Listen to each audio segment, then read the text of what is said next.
Now, EcoBank will hold its annual East Africa Trade and Commodity Finance Conference on Thursday right here in Nairobi. And the theme of the conference is digital innovation in cash management and trade finance. Now, delegates from government and the private sector will discuss the disruptive impact of technology on the financial sector. And we're joined now by Edward George. He's the group's head of research and country head in the UK, with more on tomorrow's conference. Very welcome to you. Thank you. Now let's talk about your theme. You'll be talking about digital innovation in cash management and trade finance. It's quite apt right now because we're seeing almost every type of financial activity. For every type of financial activity, that someone's reimagining some sort of app to go with that. Here in Kenya, you can now buy a bond on your phone, as the minister said, as you're drinking a cup of tea.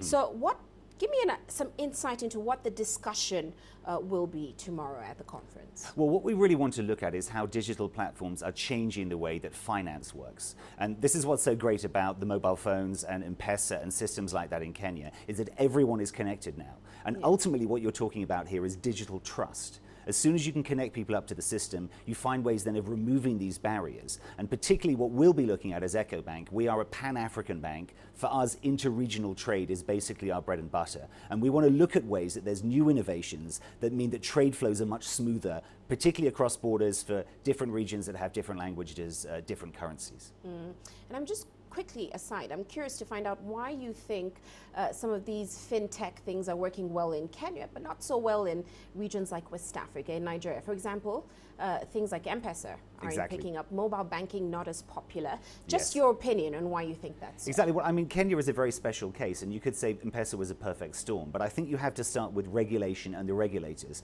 I think the regulators of Kenya, I think the government of Kenya, the Ministry of Finance, the central bank, they had vision, they wanted this to succeed, and they still protect M-Pesa, and it's brought so much good to Kenya as well. Really has radicalized everything to do with digital inclusion. But you could argue it's also been a missed opportunity because it's not scalable. They've been, where Safaricom is strong in Uganda or in Tanzania, you can do M-Pesa very well, but not elsewhere in Africa. And I think that's the real need, is that now with digital innovation, you've got to have something which is scalable that can be rolled across the whole of Africa. Now, as you kick off the conference tomorrow, there are new realities right now, new global realities. The IMF just said this week that sub-Saharan Africa's growth, it's fallen to its lowest level in more than 20 years. They are expecting a modest recovery this year. But what are your thoughts on this, and certainly the risks and the opportunities it poses for African countries? Well, I think the thing about growth is certainly the IMF is saying growth is picking up this year, and in fact again next year as well. But it's a very mixed picture, because if you look at Nigeria, I mean, they're really struggling in that country. It may even go into a further recession. South Africa, very weak growth indeed, and other very commodity-dependent countries like Angola, for example. But if you look at the poles of growth, East Africa in particular, Ethiopia, Tanzania and Kenya, and also countries like Senegal and Cote d'Ivoire, they push out the rest of the growth. So it's a very mixed picture indeed. Now, you'll certainly be discussing this. So what are your thoughts on the biggest risks to Africa going forward, and certainly the biggest opportunities going forward? For example, the change in China as well could pose some great opportunities for Africa. So give me your insights and what the discussion will be at the conference. Well, I think one thing we're going to look at is to try and look at how trade policy is going to be affected by these big changes globally. The first is Donald Trump's administration.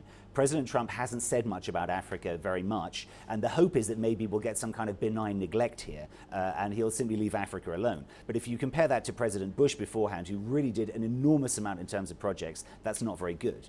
The other big risk and opportunity is Brexit, because the reality is that Britain is intertwined internationally because of its financial sector. If you just look at cut flour exports, for example, from Kenya, something like 130,000 tons a year goes out, but it goes through a value chain that is in Holland and in the UK, with the insurance and financing all wrapped around it. If Britain leaves the EU, as it probably will, how will that affect the value chain? But of course, the flip side is that there might be a great opportunity for other countries in East Africa to get a better deal from Britain, and a better deal for the trade flows. And that is why we've seen Tanzania and Uganda not wanting to sign up to the new EU deal, but we have seen Kenya wanting to sign up so it can continue to export its flours. Well, we'll certainly be watching the discussion going on tomorrow. Thank you so much for joining us in the studio. Of course, that's Edward George. He's the head of group research at EcoBank.